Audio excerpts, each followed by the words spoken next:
So I just saw this advertisement, signs you're a horrible communicator. And one of the things was you cut people off mid-sentence.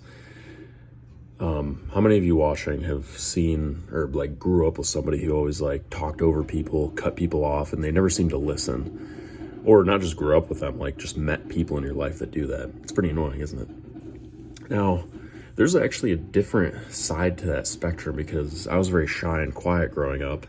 And if you've watched any videos on this channel before, you may have seen me share or heard me share my story about overcoming social anxiety and overcoming shyness.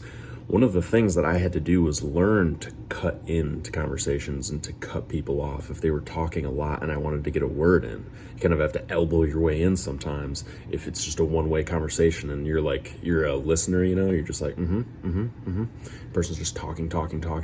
You kind of have to have that ability to cut people off. So I thought it was funny that I saw this advertisement online where it was like, signs you're a horrible communicator.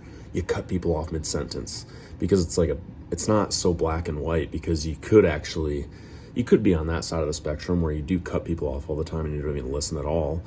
But I don't know. I mean, if you're looking for ways to communicate better with people, what's more likely? Are you that person who just blabs? A lot of blabbers, in my experience, don't look for feedback or for communication advice. A lot of people that look for communication advice are people that are afraid to say what's on their mind, or they don't know how to put their thoughts into words. And those people are more likely to not cut people off. So sometimes you have to learn to cut people off. Does that make sense? Let me know.